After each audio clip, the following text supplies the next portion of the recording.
Assalamu alaikum. Bonjour à tous et bienvenue dans le premier mini-cours d'arabe littéraire de cette série consacré à l'étude des dialogues du manuel d'expression de la méthode de Médine. Aujourd'hui, nous allons aborder l'étude du premier dialogue de ce manuel qui met en scène deux étudiants, Rachid et Mohammed, qui se rencontrent et font connaissance et débutent leur conversation dans les deux premières répliques par un échange de salutations. Assalamu alaikum wa rahmatullah. Wa alaykum assalam wa rahmatullahi wa barakatuh. Commençons donc par nous intéresser au sens de la formule Assalamu alaykum qui constitue la première partie de la salutation prononcée par Rachid. Cette salutation est de loin la plus répandue dans le monde arabe, même s'il existe aussi de nombreuses autres formules de salutation que les gens utilisent lorsqu'ils se rencontrent. La raison de ce succès est certainement qu'elle correspond à la manière de saluer qui est préconisée par les règles de bienséance de l'islam et que vous pourrez donc entendre et utiliser dans l'ensemble du monde musulman, du Sénégal à l'Indonésie et du Tatarstan aux îles Comores. De manière générale, le sens de la formule « Assalamu alaikum » est souvent traduit en français par l'expression « que la paix soit sur vous ». Cette traduction est en partie exacte, mais nous allons voir qu'elle ne restitue pas vraiment l'intégralité du sens exprimé par la formule « Assalamu alaikum » en raison de l'utilisation du mot « paix » dont le sens est plus restreint que celui du mot « Assalam » en arabe littéraire. La formule « Assalamu alaikum » est donc composée de trois mots. Elle commence par le nom « Assalamu » dont le sens correspond en français dans de nombreux contextes à « la paix », mais qui en réalité recouvre de nombreuses autres notions que nous allons détailler dans la suite de ce cours. Ce nom est ensuite suivi de la construction « alaykum » qui est elle-même composée de deux éléments. On trouve à son début la particule « ala » qui signifie de manière générale « sur » ou « au-dessus », suivi du pronom personnel « kum » de la deuxième personne du pluriel qui correspond au pronom personnel « vous » en français et qui est ici rattaché à la particule « ala » pour des raisons que nous étudierons ultérieurement. Traduite littéralement, la formule « Assalamu alaikum » signifie donc en français « la paix est sur vous », mais dans le contexte d'une salutation, elle sous-entend une invocation à l'intention de l'interlocuteur qu'on formule en français par l'emploi du subjonctif en disant « que la paix soit sur vous ». Dans le contexte de cette formule, le sens du terme « assalam » est également beaucoup plus général que celui du mot « paix » en français, et d'après l'avis le plus répandu, exprime ici le sens du nom « as-salama » qui correspond à un état dans lequel on est préservé de toutes sortes de maux, qu'ils soient d'origine matérielle ou spirituelle. La formule « Assalamu alaykum » correspond donc à une invocation que l'on fait à un interlocuteur pour demander à Allah de préserver sa santé, ses biens, sa sécurité ou la conformité de sa croyance et de ses actions contre tout ce qui pourrait leur nuire. La paix est donc une notion qui peut être incluse dans la signification de la formule « Assalamu alaikum » qui englobe cependant de nombreux autres bienfaits que l'on invoque pour l'interlocuteur.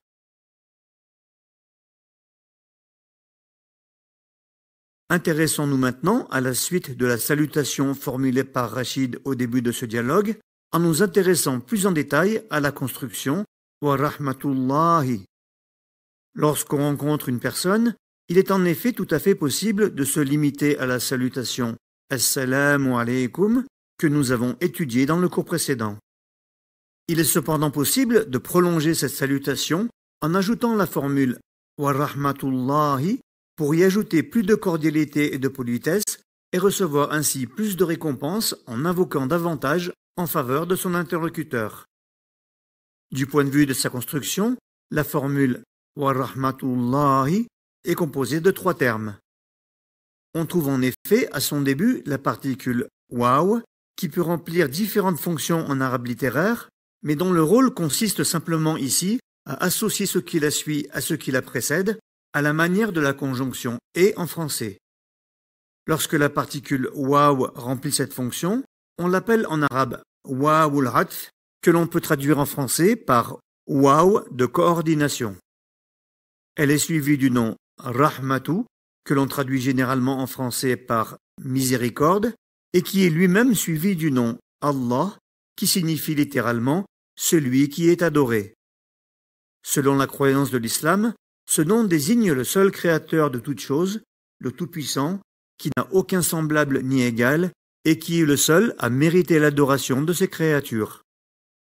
Traduite littéralement, la construction wa rahmatullahi signifie donc en français et la miséricorde d'Allah, mais comme elle est introduite par la particule waw, qui l'associe à la construction assalamu alaykum, qui la précède, on comprend que celui qui la formule souhaite également à son interlocuteur que la miséricorde d'Allah soit sur vous. Le sens de l'ensemble de la formule assalamu alaykum wa rahmatullah correspond donc en français à que la paix soit sur vous ainsi que la miséricorde d'Allah, ou encore que la paix d'Allah soit sur vous ainsi que sa miséricorde, puisque c'est à Allah qu'on demande d'accorder à la fois la paix et la miséricorde, en prenant en compte tous les aspects de la signification du nom As-Salam que nous avons mentionné dans le cours précédent. Si vous observez maintenant la construction Rahmatullahi, vous noterez que nous l'avons traduite par la miséricorde d'Allah, qui comporte en français 4 mots, alors qu'il nous a suffi de seulement 2 mots en arabe pour exprimer la même idée. Ce constat suscite donc 2 questions. La première concerne l'absence de la particule alif lam au début du nom Rahmatu, qui correspond habituellement à l'article la ou le en français. La seconde question concerne l'absence d'équivalent à la préposition de en français pour relier les noms Rahmatu et Allah, et nous répondrons à ces 2 questions dans le prochain cours, Inch'Allah.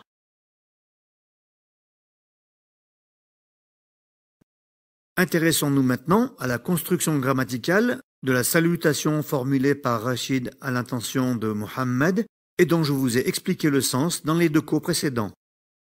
Assalamu alaykum wa rahmatullah. Que la paix soit sur vous, ainsi que la miséricorde d'Allah. À la fin du cours précédent, nous avons en effet traduit la construction Rahmatullahi par la miséricorde d'Allah, et nous avons remarqué qu'on utilisait en français 4 mots pour exprimer l'équivalent d'une construction qui nécessite l'emploi de seulement 2 mots en arabe littéraire.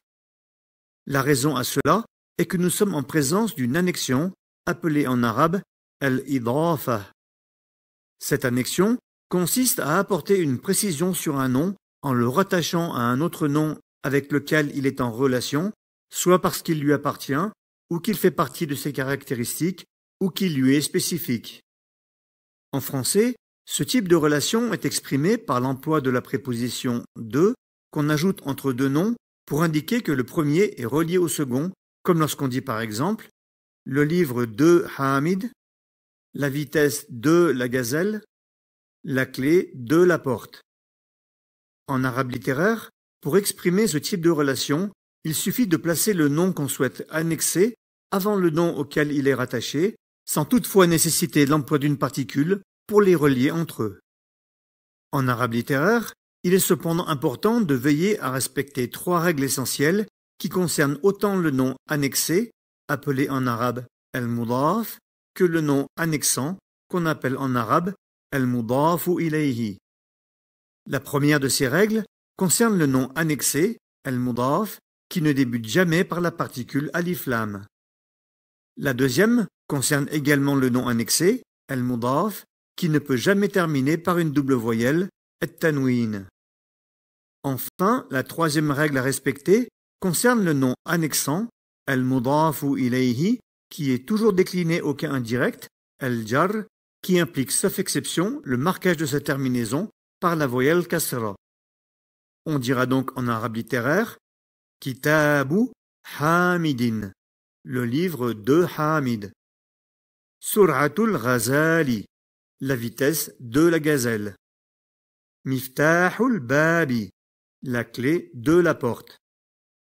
Dans la formule de salutation prononcée par Rachid, c'est donc le nom Rahmatu qui est annexé au nom Allah afin de préciser de qui il souhaite obtenir la miséricorde pour l'interlocuteur, et c'est donc l'annexion, al-idafa, qui lui permet de préciser qu'il s'agit de la miséricorde d'Allah. En l'absence de préposition pour exprimer cette relation, il est donc important de toujours faire attention à bien respecter les 3 règles essentielles que je viens de mentionner, car l'emploi de l'annexion, al-idafa, est très fréquent en arabe littéraire. Je vous conseille également de retenir les termes mudafun et mudafun ilayhi, dont vous aurez toujours besoin lorsque vous étudierez la grammaire arabe. Voilà pour aujourd'hui, ce 3e mini-cours d'arabe littéraire est maintenant terminé. Si vous n'avez pas compris un point en particulier dans cette explication, n'hésitez pas à me l'indiquer dans les commentaires. Si vous souhaitez recevoir les prochains cours ou consulter les cours déjà publiés, ainsi que l'ensemble de mes supports d'apprentissage de l'arabe littéraire, je vous invite à vous inscrire gratuitement au Club privé arabe réussite en cliquant sur le lien indiqué dans la description.